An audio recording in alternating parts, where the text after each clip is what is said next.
Hi అండి, అందరికీ నమస్కారం. ఈరోజు మీకోసం అగ్రిమెంట్ పెళ్లి పార్ట్ 2. మరి కథలోకి వెళ్తే, హైదరాబాద్ నుండి రాంపురం వెళ్లే దారిలో బయట వర్షం కుండపోతుగా కురుస్తుంది. కారు వైపర్లు వేగంగా కదులుతున్నాం. ముందున్న రోడ్డు సరిగా కనిపించడం లేదు. కారులో నిశ్శబ్దం బయట ఉన్న తుఫాను కంటే భయంకరంగా ఉంది. డ్రైవింగ్ సీట్లో ఉన్న అర్జున్ మొహం కోపంతో ఎర్రబడింది. స్టీరింగ్ వీల్ని గట్టిగా పట్టుకుని ఉన్నాడు. చా, నా కర్మ కాకపోతే ఈ అర్ధరాత్రి ఈ వర్షంలో ఈ బురద రోడ్లో ప్రయాణమేంటి? అంతా ఈ అగ్రిమెంట్ వల్లే అని లోపల మదన పడుతున్నాడు. వెనుక సీట్లో కూర్చున్న రైతు వీరయ్య భయంతో వణికిపోతున్నాడు. అయ్యా, పెద్ద దొర కోపంగా ఉన్నాడు. నా వల్ల అమ్మగారికి ఏమైనా సమస్య వస్తుందేమో అని కంగారు పడుతున్నాడు. స్నేహ మాత్రం ప్రశాంతంగా బయటకు చూస్తుంది. ఆమె ఆలోచనలన్నీ రాంపురం గురించే ఉన్నాయి. ఫైల్స్లో ఉన్నదానికి ఈ రైతు చెప్తున్న దానికి ఎందుకంత తేడాగా ఉంది? ఇంకా ఎంత దూరం? అర్జున్ విసుగ్గా అడిగాడు. ఇంకో 10 కిలోమీటర్లు ఉండొచ్చయ్యా, కాని రోడ్డు బాగులేదు, మెల్లగా వెళ్ళాలి వీరయ్య నసిగాడు. అర్జున్ ఏదో అనబోతూ ఉండగా కారు ఒక పెద్ద గుంతలో పడింది. దడేలుమని శబ్దం వచ్చింది. అర్జున్ సడన్ బ్రేక్ వేశాడు. What happen? అర్జున్ అరిచాడు. టైరు పంచర్ అయినట్టుంది సా, స్నేహ చెప్పింది. అర్జున్ కోపంగా కారు దిగాడు. అతని ఖరీదైన షూస్ బురదలో కూరుకుపోయాయి. వర్షం అతని షూని తడిపేస్తుంది. టైర్ పూర్తిగా దెబ్బతింది. ఈ వర్షంలో స్టెప్ని మార్చడం అసాధ్యం. Great, just great. ఇప్పుడు ఈ అడవి మధ్యలో ఇరుక్కపోయాం. దీనికి కారణం నువ్వే స్నేహ, అర్జున్ అరిచాడు. స్నేహ కూడా కారు దిగింది. ఆమె చుడిదార్ బురద అయింది. అర్జున్ గారు అరవకండి, సమస్య వచ్చింది, పరిష్కారం ఆలోచించండి. ఇక్కడ నెట్వర్క్ లేదు, మనం నడవటం తప్ప వేరే దారి లేదు స్నేహ ధైర్యంగా చెప్పింది. నడవటమా ఈ బురదలోనా?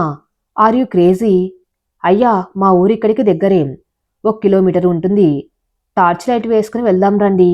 వీరయ్య దారి చూపించాడు. గత్యంతరం లేక అర్జున్ ఒప్పుకున్నాడు. అర్జున్ ఫోన్ టార్చ్ వెలుతురులో ముగ్గురు నడక ప్రారంభించారు. ఆ నడక అర్జున్ జీవితంలో ఎప్పుడు మర్చిపోలేని అనుభవం. కాళ్ళకు బురద అంటుకుంటుంది. ముళ్ళ పొదలు గీసుకుంటూ ఉన్నాయి. వర్షం ముఖం మీద కొడుతుంది. అర్జున్కి చాలా అసహ్యంగా ఉంది. కానీ స్నేహ మాత్రం ఏమాత్రం ఇబ్బంది పడకుండా తన చీర కొంగును నడుముకు చుట్టుకుని వీరయ్యకు సాయం చేస్తూ నడుస్తుంది. ఆమె ధైర్యం చూసి అర్జున్ ఆశ్చర్యపోయాడు. ఈమెకు నిజంగానే భయం లేదా అని అనుకున్నాడు. దూరం నుండి ఊరి దీపాలు మసగ్గా కనిపిస్తున్నాయి. వారు ఊరి పొలిమేర దాటగానే ఒక గుంపు వారిని అడ్డగించింది. సుమారు 20 మంది గ్రామస్తులు చేతుల్లో కర్రలు, కాగడాలు పట్టుకుని కోపంగా ఉన్నారు. ఎవర్రా మీరు? ఈ రాత్రివేళ మా ఊరికొచ్చారు? ఒక యువకుడు గద్దించాడు. నేన్రా వీరయ్యని, వీడి సిటీ నుండి వచ్చారు, మన ఫ్యాక్టరీ విషయం మాట్లాడడానికి. వీరయ్య ముందుకొచ్చాడు. ఓ, ఆ కంపెనీ వాళ్ళ? పగలు మా పొలాలు లాక్కుంటారు, రాత్రి మా ఇల్లు కూల్చడానికి వచ్చారా? ఇంకొకరు అరిచారు. అర్జున్కి కోపం వచ్చింది. నోరు అదుపులో పెట్టుకో, నేను రాయల్ గ్రూప్ సీఈఓని. ఈ సమస్య ఏంటో తెలుసుకోవడానికి వచ్చాను. మర్యాదగా మాట్లాడండి అని ముందుకు అడుగు వేశాడు. అర్జున్ గంభీరమైన గొంతు, అతని వేషధారణ చూసి జనం కాస్త వెనక్కి తగ్గారు. కానీ అంతలోనే వెనక నుండి ఒక రాయి వచ్చి అర్జున్ భుజానికి తగిలింది. అబ్బా! అర్జున్ భుజం పట్టుకుని కింద కూర్చుండిపోయాడు. అర్జున్ స్నేహ అరుస్తూ అతని దగ్గరకు పరుగున వచ్చింది. నీకేమైనా పిచ్చి పట్టిందా? మనిషిని చూసి కొడతారా? జనం మరింత రెచ్చిపోయారు.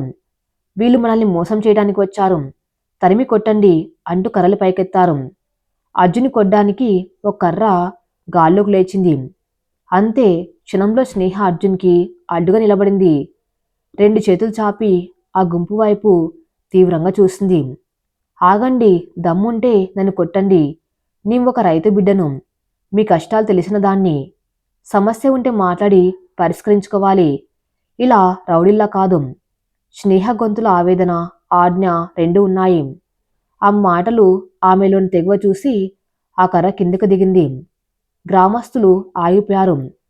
ఒక స్త్రీ తమ కోసం నిలబడ్డం వారిని ఆలోచింపజేసింది. అమ్మా, మా కడుపు మంటతో అలా చేశాం, మా భూములు పోతే మేము చచ్చిపోతాం. ఒక పెద్ద ఆయన ఏడుస్తూ చెప్పాడు. నీ మాట ఇస్తున్నాను. మీ సమస్య వినడానికి వచ్చాం. రేపు ఉదయం వరకు ఆగండి. అంత నేను చూసుకుంటాను. స్నేహ వారికి నమ్మకం కలిగించింది. జనం శాంతించారు. వీరయ్య గారిని తమ ఇంటికి తీసుకెళ్లాడు. అదొక చిన్న పెంకుటిల్లు. పేదరికం తాండవిస్తుంది. పైన కప్పు నుండి కొన్ని చోట్ల నీరు కారుతుంది. ఒక మూల మట్టి పొయ్యి, మరో మూల చిన్న మంచమున్నాయి.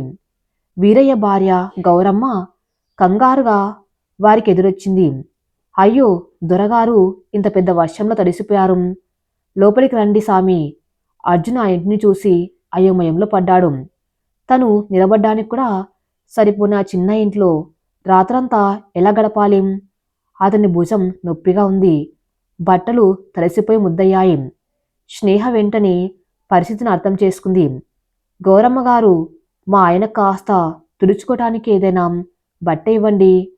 అలాగే ఆ పొయ్యి కాస్త వెలిగిస్తే చలి కాచుకుంటారు అని చెప్పింది.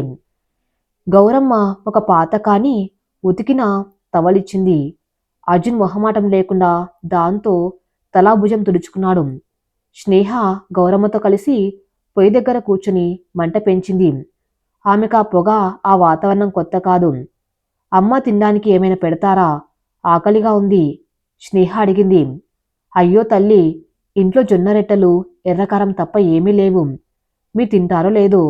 గౌరమ్మ మొహమాట పడింది. అదే అమృతం మాకు పెట్టండి. స్నేహ నవ్వింది. గౌరమ్మ విస్తరాకు వేసి రొట్టె కారం వడ్డించింది. స్నేహ ఆకలిగా తినడం మొదలుపెట్టింది. అర్జున్ మాత్రం ఆ విస్తరాకు వైపు, ఆ రొట్టె వైపు సందేహంగా చూస్తున్నాడు. 5 స్టార్ హోటల్స్లో తప్ప ఎక్కడా తినని తనకి ఈ నేల మీద కూర్చొని తినడం చాలా కష్టంగా ఉంది. తినండి అర్జున్ గారు. ఆకలికి పేదదనిక తేడా తెలియదు. ఇది చాలా రుచిగా ఉంటుంది. స్నేహ ప్రోత్సహించింది. అర్జున్ అయిష్టంగానే ఒక ముక్క తుంచి నోట్లో పెట్టుకున్నాడు. కారం ఘాటు తగిలింది. కానీ ఆకలి వల్లనే ఏమో అది అతనికి అద్భుతంగా అనిపించింది. అతను కూడా మౌనంగా తినేశాడు. ఆ రాత్రి ఆ చిన్న గుడిసెలో ఆ పేద దంపతుల ప్రేమ మధ్య వారికి కడుపు నిండింది. వర్షం తగ్గింది కానీ చలి పెరిగింది. ఆ గుడిసెలో ఉన్నది ఒకే ఒక చిన్న మంచం. దొరగారు, మీరు మంచం మీద పడుకోండి, మేం కింద పడుకుంటాం, వీరయ్య చెప్పాడు. అర్జున్ మంచం వైపు చూశాడు. అది చాలా పాతది. లేదు, నేను కింద పడుకుంటాను, అర్జున్ అన్నాడు. వద్దు సా, మీకు అలవాట్లేదు. మీకు నడుము నొప్పి వస్తుంది. మీరు మంచం మీద పడుకోండి, నేను ఈ చాప మీద పడుకుంటాను. స్నేహ ఒక పాత చాపను మంచం పక్కనే వేసుకుంది. అర్జున్కి ఏం చేయాలో అర్థం కాలేదు. చివరికి తను మంచం మీద, స్నేహ కింద పడుకున్నారు. వీరయ్య దంపతులు అవతలి గదిలో పడుకున్నారు. గదిలో చిన్న దీపం వెలుతురు మసగ్గా ఉంది. అర్జున్కి నిద్ర రావటం లేదు.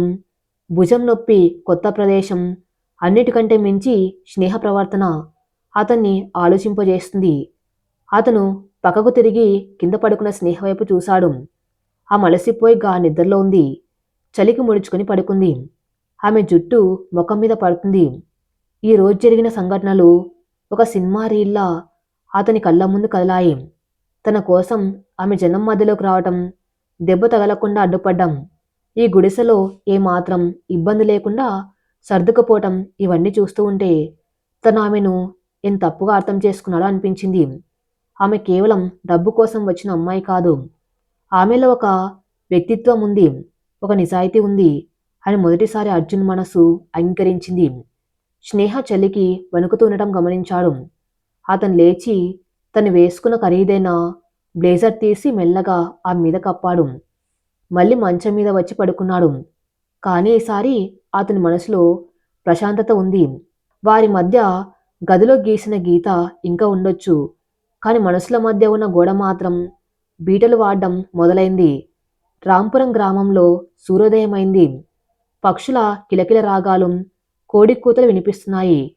గాల్లో పచ్చి మట్టి వాసన, పొలాల నుండి వచ్చే చల్లని గాలి కలగలిసిన ఒక ప్రశాంతమైన వాతావరణాన్ని సృష్టించాయి.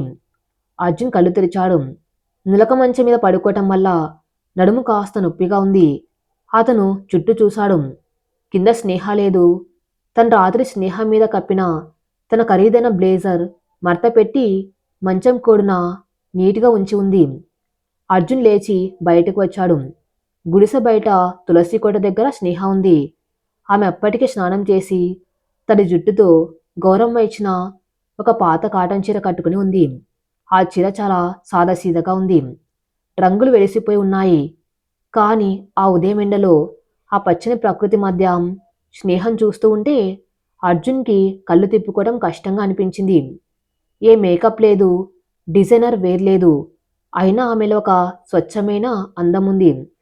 స్నేహ తులసి మొక్కకు నీళ్లు పోసి దండం పెట్టుకుంది.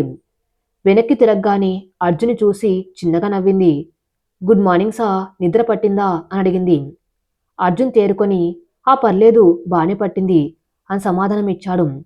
నా బ్లేజర్ అది మీదే కస్సా, రాత్రి చలి వేస్తుందని నా మీద కప్పారు. థ్యాంక్ యూ, స్నేహ కృతజ్ఞతగా చెప్పింది. ఆమె కళ్ళల్లో ఒక గౌరవం కనిపించింది. ఇంతకు ముందు ఉన్న కోపం అసహ్యం కాస్త తగ్గినట్టు అనిపించింది. వీరయ్య ఒక వేపుల్ల పట్టుకుని వచ్చాడు. అయ్యా, మనకి టూత్పేస్ట్లు బ్రష్లు లేవు. ఈ వేపుల్లతో తోముకోండి, పళ్ళు గట్టిగా ఉంటాయి అని అర్జున్ చేతిలో పెట్టాడు. అర్జున్ ఆ పుల్లవైపు వింతగా చూశాడు. జీవితంలో ఎప్పుడు ఇలాంటివి వాడలేదు. కానీ స్నేహ అప్పటికే వేపుల్లతో పళ్ళు తోముకోవటం చూసి తను కూడా తప్పదన్నట్టు నోట్లో పెట్టుకున్నాడు. ఆ చేదుగా ఉంది. కానీ ఆ అనుభవం కొత్తగా ఉంది. గౌరమ్మ ఇత్తడి గ్లాసులో వేడి వేడి కాఫీ తెచ్చిచ్చింది. బెల్లం కాఫీ సామి తాగండి అని చెప్పింది. అర్జున్ ఆ కాఫీ తాగుతూ చుట్టూ ఉన్న పొలాలను గమనించాడు. స్నేహ, మనం వచ్చిన పని చూడాలి. అసలు ఇక్కడ సమస్య ఏంటో నాకు పూర్తిగా తెలియాలి అన్నాడు సీరియస్గా. అర్జున్, స్నేహ, వీరయ్య మరి కొంతమంది గ్రామస్తులు పొలాల మధ్యకు వెళ్లారు. అక్కడ పచ్చని పంటలు ఉన్నాయి. వరి, చెరకు ఏపుగా పెరిగి ఉన్నాయి. ఆ పంటల మధ్యలో అక్కడక్కడ ఎర్రటి జెండాలు పాతేసి ఉన్నాయి. అవి ఫ్యాక్టరీ కోసం మార్క్ చేసిన గుర్తులు. అర్జున్ ఆ పంటను చూసి ఆశ్చర్యపోయాడు. ఇంత మంచి పంట పొలాలు కదా, ఇక్కడ ఫ్యాక్టరీ కట్టమని ఎవరు ప్లాన్ చేశారు? మా ఇంజనీర్లు ఇది బంజరు భూమి అని రిపోర్ట్స్ ఇచ్చారు కదా అని అన్నాడు. అదే దొరా మా బాధ, వీరయ్య కన్నీళ్లు పెట్టుకున్నాడు. మావి బంగారం పండే భూములు, సంవత్సరానికి 3 పంటలు పండుతాయి. వీటిని బంజరు భూములు అని రాసి తక్కువ రేటుకి లాక్కుంటున్నారు. సంతకం పెట్టకపోతే మా ఇళ్ల మీదకి రౌడీలను పంపుతున్నారు. డాక్యుమెంట్స్ ఉన్నాయా? స్నేహ అడిగింది. వీరయ్య ఒక సంచిలో నుండి కొన్ని కాగితాలు తీసి స్నేహ చేతిలో పెట్టాడు. స్నేహ వాటిని క్షుణ్ణంగా పరిశీలించింది. అర్జున్ కూడా పక్కన నిలబడి చూస్తున్నాడు. అర్జున్ గారు, ఇక్కడ చూడండి. స్నేహ ఒక పాయింట్ చూపించింది. కంపెనీ రికార్డుల ప్రకారం ఎకరాకు 50 లక్షలు పరిహారం ఇవ్వాలి. కానీ అగ్రిమెంట్లో కేవలం 5 లక్షలని రాసి ఉంది. మిగతా 45 లక్షలు ఎక్కడికి పోయినట్టు? అర్జున్ షాక్ అయ్యాడు. వాట్, 5 లక్షలా? ఇంపాసిబుల్. నేను స్వయంగా 50 లక్షల బడ్జెట్ అప్రూవ్ చేశాను అంటే మధ్యలో ఎవరో మిగతా డబ్బును తినేస్తున్నారు. అంతేకాదు, ఈ భూమిని బీడు భూమి అని రాశారు. ఇది పచ్చి అబద్ధం, స్నేహ కోపంగా చెప్పింది. ఇది ఖచ్చితంగా మీ ఆఫీస్లోని వాళ్ళ పనే. లోకల్ కాంట్రాక్టర్లతో కుమ్మక్కై ఈ స్కామ్ చేస్తున్నారు. అర్జున్ రక్తం మరిగిపోయింది. తన కంపెనీ పేరు చెప్పుకొని ఇంత మోసం జరుగుతూ ఉంటే తను ఇన్నాళ్ళు గమనించినందుకు తన్ని తాన్ని తిట్టుకున్నాడు. అప్పుడే దూరం నుండి దుమ్ము రేపుకుంటూ 2 స్కార్పియో కార్లు, ఒక జేసీబీ వచ్చాయి. కార్లలో నుండి లోకల్ కాంట్రాక్టర్ రంగనాథ్, అతని అనుచరులు దిగారు. రంగనాథ్ చేతిలో సిగరెట్టు, మెడలో లావుపాటి గొలుసు ఉన్నాయి. గ్రామస్తులు భయంతో వెనక్కి తగ్గారు. రంగనాథ్ నవ్వుతూ ముందుకు వచ్చాడు. ఏంట్రా వీరయ్య, ఇంకా బుద్ధి రాలేదా? ఎవరో సిటీ నుండి వచ్చారని మళ్ళీ పంచాయతీ పెట్టావా? ఈ రోజుతో ఈ పొలాలు నీలమట్టం అవ్వాల్సిందే. జేసీబీ స్టార్ట్ చేయండ్రా అని అరిచాడు. జేసీబీ డ్రైవర్ ఇంజన్ స్టార్ట్ చేశాడు. అది పంట పొలాల వైపు కదిలింది. ఆగండి, అర్జున్ గట్టిగా అరిచాడు. అతని గొంతులో సింహగర్జన వినిపించింది. రంగనాథ్ వెటకారంగా అర్జున్ వైపు చూశాడు. అర్జున్ బురదలో నడిచి సాధారణ దుస్తులు ఉండటంతో అతన్ని గుర్తుపట్టలేదు. ఎవర్రా నువ్వు? వీరయ్యకి కొత్త చుట్టమా? అడ్డొస్తే తొక్కేసుకుంటూ పోతాం. అర్జున్ కోపంతో ఊగిపోతూ ముందుకు వెళ్ళాడు. నేనెవరినో కాసేపట్లో నీకు తెలుస్తుంది. ముందు ఆ జేసీబీ ఆపు. రే వీడికి కొంచెం మర్యాద నేర్పించండ్రా. రంగనాథ్ తన గూండాలకు సైగ చేశాడు.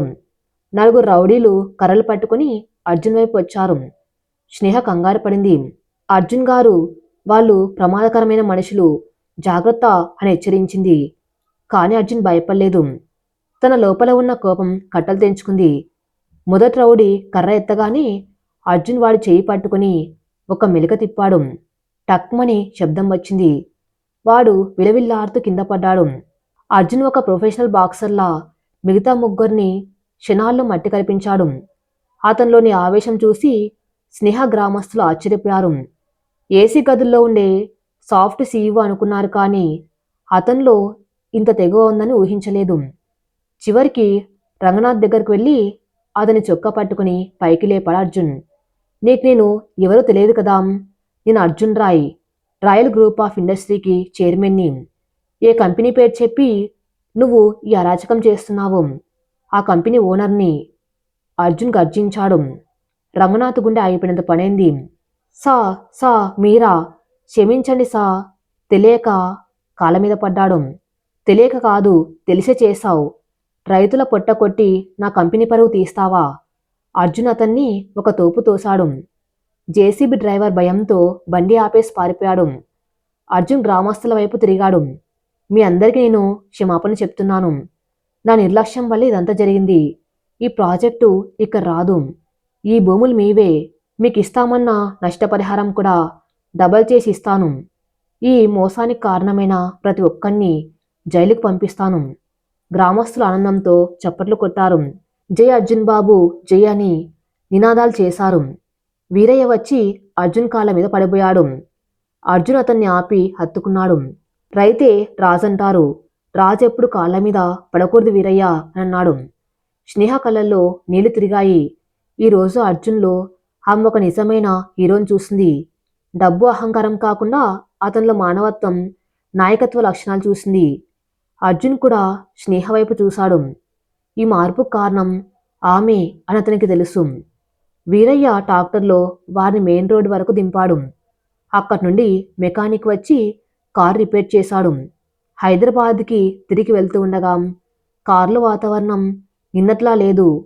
నిశ్శబ్దం ఉంది, కానీ అది బరువుగా లేదు, ప్రశాంతంగా ఉంది.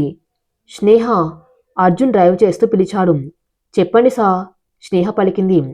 సార్ అని పిలవద్దు, అర్జున్ అని పిలువు అని అన్నాడు. అసలు నీకు ఆ రైతుల సమస్య గురించి, ఆ కాగితాల్లోని లొసుగుల గురించి అంత క్లియర్గా ఎలా తెలుసు? నువ్వు సోషల్ వెల్ఫేర్ చదవలేదు కదా? స్నేహ చిన్నగా నవ్వింది. పుస్తకాల్లో చదవలేదు అర్జున్, జీవితంలో చూశాను. మా నాన్న కూడా ఒకప్పుడు రైతు.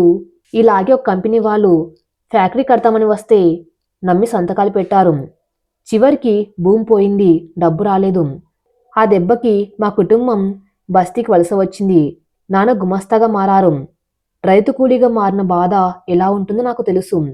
అందుకే పేపర్స్ చూడగానే అర్థమైంది. అర్జున్ మౌనంగా ఉండిపోయాడు. స్నేహ గతం గురించి, ఆమె కుటుంబం పడిన కష్టాల గురించి అతనికి తెలియదు. తను ఆమెను కేవలం డబ్బు కోసం వచ్చిన గోల్డ్ డింగర్ అనుకున్నాడు. కానీ ఆమె డబ్బు కోసం కాదు, బాధ్యత కోసం బతుకుతుందని అర్థమైంది. ఐఎమ్ సారీ స్నేహ, నిన్ను చాలా తప్పుగా అర్థం చేసుకున్నాను, అర్జున్ నిజాయితీగా చెప్పాడు. పర్లేదు అర్జున్, మనుషులన్నాక అపోహాలు సహజం. కానీ ఆ అపోహాలు నిజం కాదని తెలుసుకున్నప్పుడే బంధాలు బలపడతాయి, స్నేహ ఫిలాసఫీగా చెప్పింది. అర్జున్ ఆమె వైపు చూసి నవ్వాడు. నీకు మాటలే కాదు, చేతలు కూడా బాగవచ్చు. ఇద్దరి మధ్య చిన్న చిన్నవులు పూసాయి. అగ్రిమెంట్ అనే పేపర్ల మధ్య చిక్కుకున్న వారి బంధం ఇప్పుడు కొంచెం ఊపిరి పీల్చుకుంటుంది. అర్జున్ ఆఫీస్లోకి అడుగుపెట్టగానే వాతావరణం వేడెక్కింది. స్టాఫ్ అంతా సీరియస్గా ఉన్నారు. అర్జున్ స్నేహ నేరుగా కాన్ఫరెన్స్ హాల్లోకి వెళ్లారు. అక్కడ బోర్డు మీటింగ్ జరుగుతుంది. రాహుల్ ఏదో ప్రజెంటేషన్ ఇస్తున్నాడు. అర్జున్ తలుపు తీసుకుని లోపలికి వెళ్ళాడు. అర్జున్, నువ్వు వచ్చావా? రాంపురం ట్రిప్ ఎలా జరిగింది? అంతా ఓకేనా? రాహుల్ నవ్వుతూ అడిగాడు, ఏమీ తెలియనట్టు. అర్జున్ రాహుల్ దగ్గరికి వెళ్ళి టేబుల్ మీద రాంపురం ప్రాజెక్టు ఫైల్ని విసిరి కొట్టాడు. ఏంటి రాహుల్ ఇది? అర్జున్ గద్దించాడు. ప్రాజెక్టు ఫైల్ అర్జున్, ఏమైంది? రాహుల్ నసిగాడు. ఇందులో రైతుల సంతకాలు పోర్జరీ అని నాకు తెలిసింది. 50 లక్షల కాంపెన్సేషన్ని 5 లక్షలుగా మార్చి మిగతా 45 కోట్లు దారి మళ్లించింది నువ్వే అని కూడా తెలిసింది. అర్జున్ సూటిగా ఆరోపించాడు. బోర్డు మెంబర్స్ అందరూ షాక్ అయ్యారు. అర్జున్, ఏంటి ప్రూఫ్? నన్ను బ్లేమ్ చేస్తున్నావా? రాహుల్ గట్టిగా అరిచాడు. ప్రూఫ్ కావాలా? అర్జున్ స్నేహ వైపు చూశాడు. స్నేహ తన బ్యాగ్లో నుండి ఒక పెన్ డ్రైవ్ తీసి ల్యాప్టాప్కి కనెక్ట్ చేసింది. ప్రొజెక్టర్ ఆన్ అయింది. స్క్రీన్ మీద రంగనాథ్ వాంగ్మూలం ప్లే అయింది. వీడియోలో రంగనాథ్ ఏడుస్తూ చెప్తున్నాడు, నన్ను క్షమించండి సార్, ఇదంతా రాహుల్ బాబు చేయించారు. ఆయనే పేపర్స్ మార్చమని చెప్పారు. వచ్చిన డబ్బులో సగం ఆయనకే ఇచ్చాం. రాహుల్ ముఖం పాలిపోయింది. చెమటలు పట్టాయి. ఇంకేమైనా చెప్తావా రాహుల్? అర్జున్ నిలదీశాడు.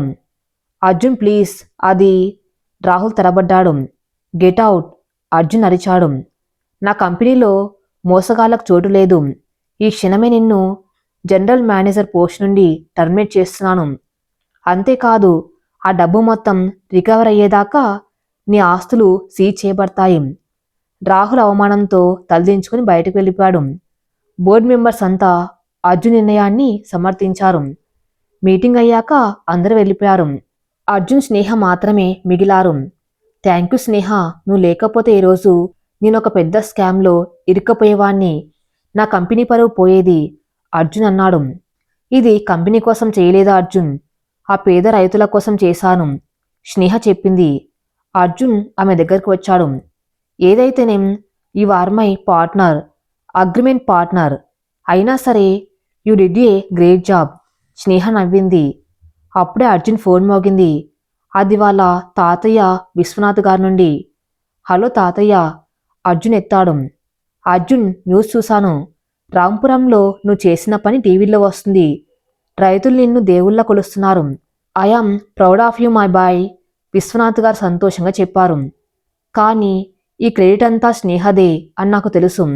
ఇంటికి రండి, మీ ఇద్దరికీ ఒక సర్ప్రైజ్ ఉంది. సర్ప్రైజా?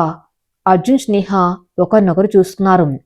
ఇంటికి వెళ్ళేసరికి ఇల్లంతా అలంకరించి ఉంది. సుజాత ఒక మూల కోపంతో రగిలిపోతూ కూర్చుంది. రాహుల్ ఉద్యోగం పోవటం ఆమెకు మింగుడు పడ్డం లేదు. స్నేహ మీద పగ 10 పెరిగింది. విశ్వనాథ్ గారు హారతి పళ్ళంతో ఎదురొచ్చారు. స్నేహకి అర్జున్కి హారతి ఇచ్చారు. రండి విజేతలు అని ఆహ్వానించారు. లోపలికి వెళ్ళాక విశ్వనాథ్ గారు ఒక ప్రకటన చేశారు. ఈరోజు మా అర్జున్ ఎంత ఎదిగాడో చూశాను. దీనికి కారణం స్నేహ. అందుకే వచ్చే వారం జరగబోయే రాయల్ గ్రూప్ యానివర్సరీ ఫంక్షన్లో స్నేహని అధికారికంగా కంపెనీలో జాయింట్ మేనేజింగ్ డైరెక్టర్గా ప్రకటిస్తున్నాను. అందరు షాక్ అయ్యారు. ముఖ్యంగా సుజాత, రాహుల్. అర్జున్ కూడా ఆశ్చర్యపోయాడు. జాయింట్ ఎండి అంటే తనతో సమానమైన పవర్. ఒక అగ్రిమెంట్ భార్యకు ఇంత పవర్ ఇవ్వటం కరెక్టేనా? తాతయ్య, అది అర్జున్ ఏదో అనబోయాడు. నో ఆర్గ్యుమెంట్స్ అర్జున్, ఆమెకు ఆ అర్హత ఉంది. ఆమె నిర్ణయాలు కంపెనీకి లాభం చేకూరుస్తాయి, విశ్వనాథ్ గారు తేల్చి చెప్పారు. స్నేహకి ఈ సంతోషం కంటే బాధగా అనిపించింది.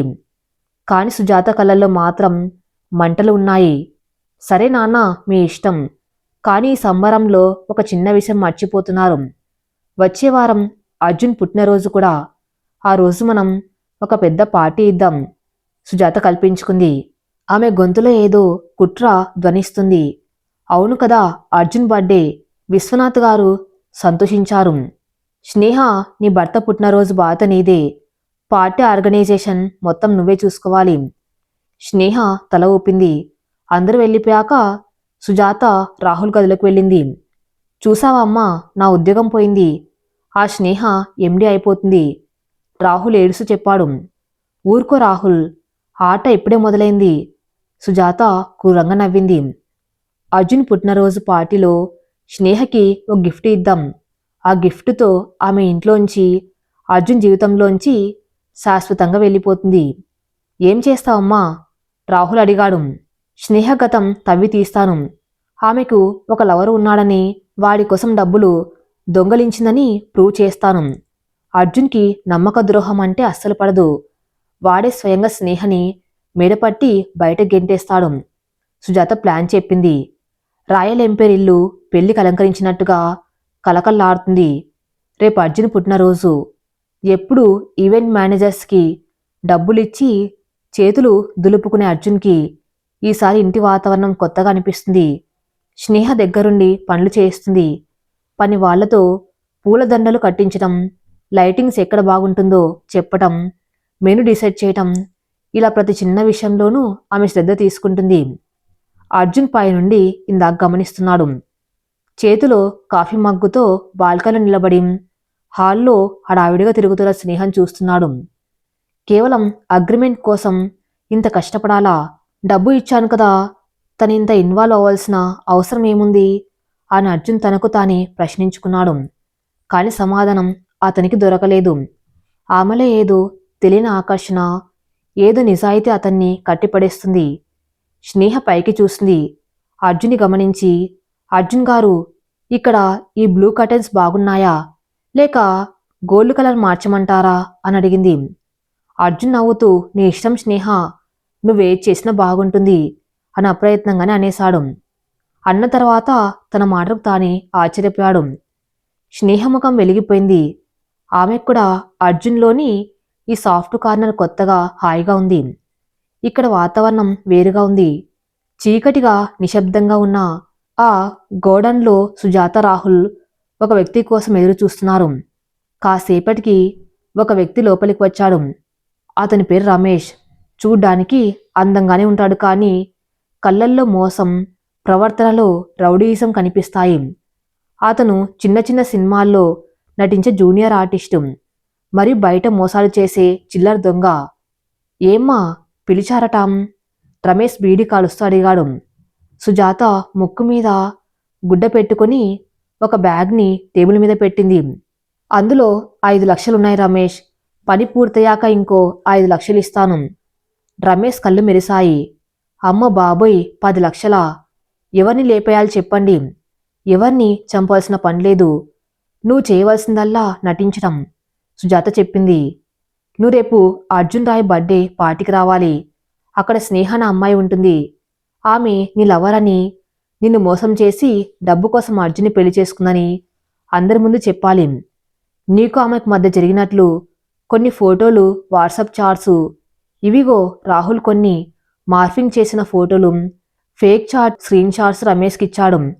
టెక్నాలజీ వాడి వాటిని ఎంత పక్కాగా తయారు చేశారంటే సాక్షాత్తు స్నేహ చూసినా సమ్మితంగానే ఉన్నాయి. సూపర్ ప్లాన్ అమ్మగారు. రేపు పార్టీలో రచ్చరచ్చ చేస్తాను. ఆ స్నేహ బతుకు బస్టాండ్ చేస్తాను. రమేష్ వికృతంగా నవ్వాడు. సుజాత, రాహుల్ ముఖాల్లో క్రూరమైన ఆనందం కనిపించింది. స్నేహ, రేపు నీ పతనం ఖాయం. అర్జున్ నిన్ను ఇంట్లోంచి గెంటేయటం నేను కళ్ళారా చూడాలి. సుజాత పళ్ళు కొరికింది. పార్టీ గ్రాండ్గా మొదలైంది. సిటీలోని ఎలైట్ పీపుల్ అంతా వచ్చారు. సంగీతం, విందు, వినోదం అన్నీ అద్భుతంగా ఉన్నాయి. అర్జున్ డార్క్ బ్లూ డిజైన్ సూట్లో చాలా హ్యాండ్సమ్గా ఉన్నాడు. అందరూ అతనికి విషెస్ చెప్తున్నారు. కాసేపటికి స్నేహ మెట్ల మీద నుండి దిగి వచ్చింది. ఆమె ఈసారి క్రీమ్ కలర్ లెహంగా వేసుకుంది. దానికి తగ్గట్టుగా డైమండ్ జ్యువెలరీ ధరించింది. ఆమె అందం చూసి పార్టీలోని వాళ్ళు చూపు తిప్పుకోలేకపోయారు. అర్జున్ ఆమె దగ్గరికి వెళ్ళాడు. యూ లుక్ స్టన్నింగ్ స్నేహ అని మెచ్చుకున్నాడు. Thank you Arjun, happy birthday అని స్నేహ ఒక చిన్న బాక్స్ని అతనికి ఇచ్చింది. ఏంటిది? అర్జున్ ఆతృతగా తెరిచాడు. అందులో ఒక ఖరీదైన వాచ్ ఉంది, కానీ అది బ్రాండెడ్ కాదు. ఇది మా నాన్నగారి వాచ్ అర్జున్. ఆయనకి చాలా ఇష్టం. టైం విలువ తెలిసిన వాళ్ళకే ఇది ఇవ్వాలి అని చెప్పారు. మీరిప్పుడు సమయం విలువ, మనుషుల విలువ రెండు తెలుసుకున్నారు. అందుకే ఇది మీకు ఇస్తున్నాను. స్నేహ ఎమోషనల్గా చెప్పింది. అర్జున్ చలించిపోయాడు. కోట్ల విలువ చేసే గిఫ్ట్స్ కంటే ఆ పాత వాచ్ అతనికి చాలా విలువైందిగా అనిపించింది. అతను వెంటనే తన చేతికి ఉన్న ఖరీదైన రోలెక్స్ తీసి స్నేహ ఇచ్చిన వాచ్ పెట్టుకున్నాడు. థ్యాంక్ యూ స్నేహ, ఇది నాకు చాలా స్పెషల్ అన్నాడు. దూరం నుండి ఇదంతా చూస్తున్న సుజాత మండిపడింది. ఎంత డ్రామా! ఇంకా సేపట్లో నీ డ్రామా ఎండ్ అవుతుందిలే అని మనసులో అనుకుంది. అర్జున్ కేక్ కట్ చేయడానికి సిద్ధమయ్యాడు. పక్కన స్నేహ, విశ్వనాథ్ గారు ఉన్నారు. అందరూ చప్పట్లు కొడుతున్నారు. హ్యాపీ బర్త్డే టు యూ అని పాడుతున్నారు. అర్జున్ కేక్ కట్ చేసి మొదటి ముక్క స్నేహకి తినిపించాడు. స్నేహ నవ్వుతూ తిన్నది. సరిగ్గా అప్పుడే హాల్ తలుపులు దబీమని తెరుచుకున్నాయి. ఆపండి అని గట్టి అరుపు వినిపించింది. అందరూ ఉలిక్కిపడి అటువైపు చూశారు. అక్కడ రమేష్ నిలబడి ఉన్నాడు. చిరిగిపోయిన బట్టలతో, తాగి తూలుతున్నట్టుగా, కళ్ళలో నీళ్లతో ఒక భగ్న ప్రేమికుల్లా ఉన్నాడు. సెక్యూరిటీ గార్డ్స్ అతన్ని ఆపడానికి వెళ్లారు. ఎవర్రా నువ్వు? లోపలికి ఎలా వచ్చావు? నన్ను ఆపకండి, నాకు న్యాయం కావాలి. రమేష్ గట్టిగా అరుస్తూ లోపలికి వచ్చాడు. అర్జున్ కోపంగా ముందుకు వచ్చాడు. ఎవరు నువ్వు? నా పార్టీలో ఈ న్యూసెన్స్ ఏంటి? రమేష్ నేరుగా స్నేహ వైపు వేలు చూపించాడు. అదిగో ఆ మహాతల్లిని అడగండి, నేనెవరో. స్నేహ నన్ను గుర్తుపట్టలేదా? నీ రమేష్ని, నీ ప్రేమ కోసం సర్వస్వం పోగొట్టుకున్న రమేష్ని. స్నేహ షాక్ అయింది. ఎవరు మీరు? నా పేరు మీకెలా తెలుసు? నే మిమ్మల్ని ఎప్పుడు చూడలేదు అని భయంగా చెప్పింది. ఆహా, ఎంత బాగా నటిస్తున్నావు స్నేహ. సినిమాలు ట్రై చేయమని నేను అప్పుడే చెప్పాను కదా.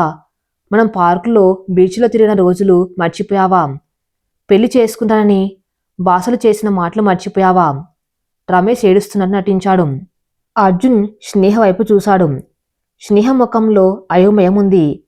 అర్జున్ గారు, ఇతనెవరో నాకు తెలియదు, నమ్మండి.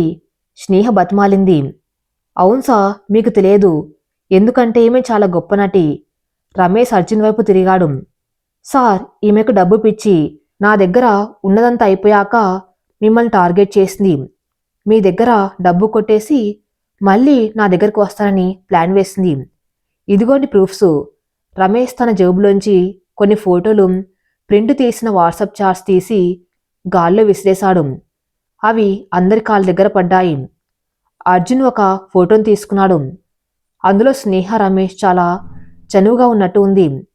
చాట్లో ఆ ముసలివాణ్ణి ఎలాగోలు నమ్మించి అర్జున్ని పెళ్లి చేసుకుంటాను, 1 ఏడాదిలో విడాకులు తీసుకొని 10 కోట్లు భరణం తీసుకుని వచ్చేస్తాను రమేష్, అప్పుడు మనం ఫారిన్ వెళ్ళిపోదాం అని రాసి ఉంది. అర్జున్ చేతులు వణికాయి. ఆ చాట్ చదువుతూ ఉంటే అతని రక్తం మరిగిపోయింది. ఇది అబద్ధం అర్జున్, అది నేను కాదు. ఆ ఫోటోలు మార్ఫింగ్. స్నేహ ఏడుస్తూ అర్జున్ కాళ్ళు పట్టుకోబోయింది. అర్జున్ వెనక్కి జరిగాడు. అతని కళ్ళల్లో సందేహం మేఘాలు కమ్ముకున్నాయి. మార్ఫింగా? మరి ఈ చాట్ నీ ఫోన్ నెంబర్ నుండే ఉంది కదా? అవును స్నేహ, ఇంకా ఎంతకని బుకాయిస్తావు? సుజాత సీన్లోకి ఎంటర్ అయింది. నాకు ముందే అనుమానం వచ్చింది. అందుకే రోజు నీ రూమ్ చెక్ చేశాను. అక్కడ నాకు ఇది దొరికింది. సుజాత ఒక చిన్న బ్యాగ్ తెచ్చి అర్జున్ ముందు బోర్లించింది. అందులో కట్టల కొద్ది డబ్బు, కొన్ని నగలు ఉన్నాయి. ఇవి స్నేహ గదిలో సుజాత దాచింది. చూడు అర్జున్, ఈ ఇంట్లోంచి నగలు, డబ్బు కొంచెం కొంచెం దాస్తుంది. రేపు మాపో ఈ రమేష్ గారితో పారిపోవడానికి రెడీ అయింది. పాపం నాన్నగారు నిన్ను నమ్మి ఎండి సీట్ ఇచ్చారు. నువ్వేమో మా నమ్మకాన్ని గొంతు కోశావు. సుజాత రెచ్చిపోయింది. విశ్వనాథ్ గారు కూడా షాక్లో ఉన్నారు. స్నేహ, ఇదంతా నిజమేనా? చెప్పు తల్లి, నువ్విలాంటి దానివి కాదని చెప్పు. ఆయన గొంతు వణికింది. స్నేహ నిస్సాయంగా నిలబడింది. చుట్టూ ఉన్న అందరి చూపులు ఆమెను దోషిలా చూస్తున్నాయి. ఆమెకు అర్థమైంది ఇదంతా సుజాత ప్లాన్ అని. కానీ నిరూపించుకోవటానికి ఇప్పుడు తన దగ్గర ఏమీ లేదు. అర్జున్, నేను డబ్బు కోసం రాలేదు. మా నాన్న ప్రాణం కాపాడడం కోసం వచ్చాను. మీ డబ్బు 1 రూపాయి కూడా నేను తీసుకోలేదు. ఆ నగలు నావి కావు. స్నేహ ఆక్రోశించింది. చాలు ఆపు, అర్జున్ గట్టిగా అరిచాడు. హాలంతా నిశ్శబ్దమైపోయింది. అర్జున్ రమేష్ దగ్గరకు వెళ్ళాడు. అతని కళ్ళల్లోకి సూటిగా చూశాడు. నువ్వు చెప్పేవన్నీ నిజాలేనా? అవును సార్, కావాలంటే మీ భార్య ఫోన్ చెక్ చేయండి, అందులో నా మెసేజ్లు ఉంటాయి, రమేష్ ధైర్యంగా చెప్పాడు. రాహుల్ అప్పటికే స్నేహ ఫోన్ హ్యాక్ చేసి మెసేజ్లు ప్లాంట్ చేశాడు. అర్జున్ స్నేహ ఫోన్ తీసుకున్నాడు. అందులో రమేష్ పేరుతో ఉన్న మెసేజ్లు ఉన్నాయి. లవ్ యూ డార్లింగ్, ఎప్పుడు వచ్చేస్తున్నావు అని ఉంది. అది చూడగానే అర్జున్కి పిచ్చెక్కినంత పనైంది. రామపురంలో ఆ మీద పెంచుకున్న నమ్మకం, గౌరవం అంతా ఒక్కసారిగా కూలిపోయింది. నమ్మకం అనేది అద్దం లాంటిది. ఒక్కసారి పగిలితే అందులో కనిపించే ప్రతిబింబం కూడా వికారంగానే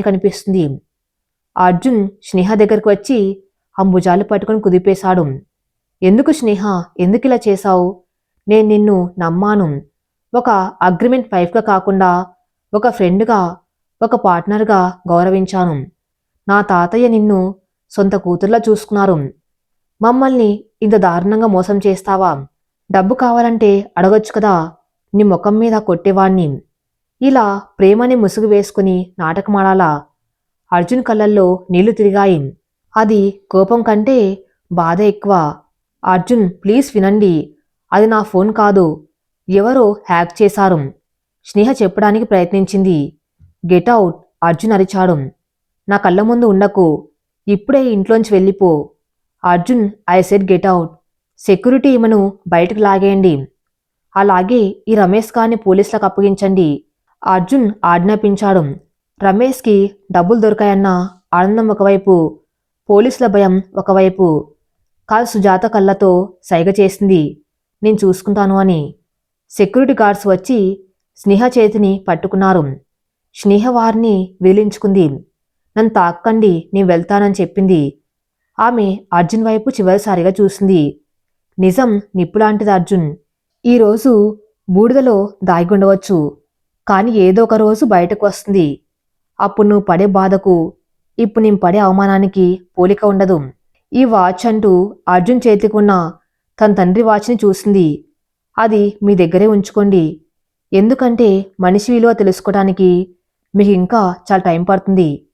స్నేహ వెనుతిరిగి తల ఎత్తుకొని కన్నీళ్లను దిగమింగుకొని ఆ పార్టీ హాల్ నుండి, ఆ ఇంటి నుండి బయటకు నడిచింది. ఆమె వెళ్తూ ఉంటే ఆ గెలాక్సీ లాంటి లైట్లు, డెకరేషన్లు అన్నీ వెక్కిరిస్తున్నట్టు ఉన్నాయి. సుజాత, రాహుల్ విజయ గర్వంతో నవ్వుకున్నారు. వారి ప్లాన్ సక్సెస్ అయింది. విశ్వనాథ్ గారు గుండె పట్టుకొని సోఫాలో కులబడిపోయారు. అర్జున్ చిల్ల నిలబడిపోయాడు. అతని మనసులో ఏదో తెగిపోయిన భావన. పార్టీ ఆగిపోయింది. అందరూ గుసగుసలాడుకుంటూ వెళ్ళిపోయారు. స్నేహ ఒంటరిగా రోడ్డు మీద నడుస్తుంది. చేతిలో చిల్లి గవ్వలేదు. ఫోన్ అర్జున్ దగ్గరే ఉంది. ఎక్కడికి వెళ్ళాలో తెలియదు. ఇంటికి వెళ్తే తల్లిదండ్రులు కంగారు పడతారు. ఈ విషయం తెలిస్తే తండ్రి గుండె ఆగిపోవచ్చు. ఆకాశం ఉరుముతుంది. మళ్ళీ వర్షం మొదలైంది. స్నేహ ఒక బస్ షెల్టర్ కింద కూర్చుంది. ఆమెకు ఏడుపు రావటం లేదు. గుండె రాయిలా మారిపోయింది. నేను ఏ తప్పు చేయలేదు, అయినా నాకెందుకు శిక్ష? దేవుడ, పేదవాళ్ళ ఆత్మగౌరవంతో ఆడుకోవటం నీకు ఆటగా ఉందా అని ఆకాశం వైపు చూసి ప్రశ్నించింది. అప్పుడే ఒక కారు ఆమె ముందు ఆగింది. అందులోంచి విక్రమ్, అర్జున్ ఫ్రెండ్ మరియు లాయర్ దిగారు. విక్రమ్కి స్నేహ మీద మంచి అభిప్రాయం ఉంది. పార్టీలో జరిగిన గొడవ అతనికి తెలిసింది. స్నేహ గారు కారెక్కండి, విక్రమ్ పిలిచాడు. వద్దు సా, నేనెవరి సాయం తీసుకోను, ముఖ్యంగా ఆ ఇంటికి సంబంధించిన వాళ్ళ సాయం. స్నేహ నిరాకరించింది. నేను అర్జున్ ఫ్రెండ్గా రాలే స్నేహ, ఒక లాయర్గా వచ్చాను. నాకు తెలుసు నువ్వు తప్పు చేయలేదని. ఆ ఫోటోలు మార్ఫింగ్ అని చూడగానే చెప్పొచ్చు. కానీ అర్జున్ ఎమోషనల్ ఫూల్. వాడిప్పుడు నిజం చూసే స్థితిలో లేడు. నీకు న్యాయం జరగాలంటే నువ్వు సురక్షితంగా ఉండాలి. మా ఇంట్లో మా అమ్మగారు ఉన్నారు. అక్కడ నీకు ఆశ్రయం ఇస్తాను. ప్లీజ్ రా, విక్రమ్ బతిమలాడాడు. స్నేహ ఆలోచించింది. ఇప్పుడు తనకు ఒక ఆధారం కావాలి. తను నిర్దోషి అని నిరూపించుకోవాలంటే యుద్ధం చేయాలి. ఆ యుద్ధానికి విక్రమ్ సాయం అవసరం. స్నేహ కారెక్కింది. మరి తర్వాత ఏం జరగబోతుందో, స్నేహ నిర్దోషి అని ఎలా నిరూపించుకుంటుందో నెక్స్ట్ పార్ట్లో చూద్దాం. నెక్స్ట్ పార్ట్ కోసం నా ఛానల్ని ఫాలో అవుతూనండి. Thank you for listening.